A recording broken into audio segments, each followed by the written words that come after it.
ഇന്നലെ രാവിലെ ഇടപ്പള്ളിയിൽ നിന്നും കാണാതായ 13-കാരനെ കണ്ടെത്തിയ കേസിൽ കൂടുതൽ വിവരങ്ങൾ പുറത്തുവിട്ടിരിക്കുകയാണ് പോലീസ്.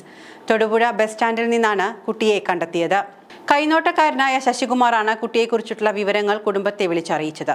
എന്നാൽ കുട്ടിയെയും ശശികുമാറിനെയും വിശദമായി ചോദ്യം ചെയ്തതോടെ കേസിൽ പോക്സോ വകുപ്പുകൾ ചുമത്തിയിരിക്കുകയാണ് പോലീസ്. ഇപ്പോൾ പോക്സോയിലെ 7, 8 വകുപ്പുകൾ പ്രകാരമാണ് കേസ് എടുത്തിരിക്കുന്നത്.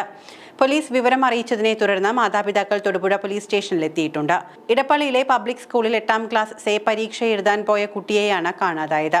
രാവിലെ 8:50 പിതാവാണ് സ്കൂട്ടറിൽ കുട്ടിയെ സ്കൂളിൽ കൊണ്ട് വിട്ടത്. മഴയായതു കാരണം പരീക്ഷ എഴുതി കഴിഞ്ഞ കുട്ടിയെ ഉത്തരപേപ്പർ വാങ്ങിയ അധ്യാപിക നേരത്തെ വിടുകയും ചെയ്തിരുന്നു. പുറത്തിറങ്ങിയ കുട്ടി ഉച്ചയ്ക്ക് 1 മണിയായിട്ടും വീട്ടിലെത്തിയില്ല. ഇതോടെ പിതാവ് സ്കൂളിൽ വിളിച്ചന്വേഷിക്കുകയും പോലീസിൽ പരാതി നൽകുകയും ചെയ്തു. ഇടപ്പള്ളിയിലെ സ്വകാര്യ സ്കൂളിലെ 8ാം ക്ലാസ് വിദ്യാർത്ഥിയാണ് കുട്ടി.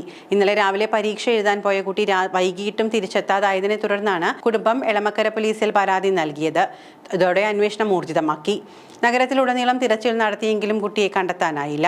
ഇടപ്പള്ളി ലുലു മാളിന് സമീപത്തെ വഴിയിലൂടെ കുട്ടി നടന്നു പോകുന്നതിന്റെ CCTV ദൃശ്യങ്ങൾ ലഭിച്ചിരുന്നു. രാത്രി മുഴുവൻ നടത്തിയ അന്വേഷണത്തിനൊടുവിൽ ഇന്ന് രാവിലെയാണ് തൊടുപുഴ ബസ് സ്റ്റാൻഡിൽ നിന്നും കുട്ടിയെ കണ്ടെത്തുന്നത്. കൊച്ചിയിൽ നിന്നും പോയ കുട്ടി വൈകിട്ട് 6 മണിയോടെയാണ് തൊടുപുഴ ബസ് സ്റ്റാൻഡിലെത്തിയത്. രാത്രിയായതോടെ ഭയന്നുപോയ വിദ്യാർത്ഥി അടുത്തുകണ്ട ശശികുമാറിനോട് സഹായം അഭ്യർത്ഥിച്ചു. തന്നെ തിരിച്ച് വീട്ടിലെത്തിക്കാമോ എന്ന് ചോദിച്ചപ്പോൾ സഹായിക്കാമെന്ന് ശശികുമാർ മറുപടി നൽകി. എന്നാൽ തൊടുപുഴയിലെ ഇയാളുടെ വീട്ടിലേക്കാണ് ശശികുമാർ കുട്ടിയെ കൊണ്ടുപോയത്. വീട്ടിലെത്തിയതിന് പിന്നാലെ ശശികുമാർ 13-കാരനെ ശാരീരികമായി ഉപദ്രവിച്ചു. ഇതിനിടെയാണ് കുട്ടിയെ കാണാതായ വാർത്ത ഇയാളുടെ ശ്രദ്ധയിൽപ്പെടുന്നത്.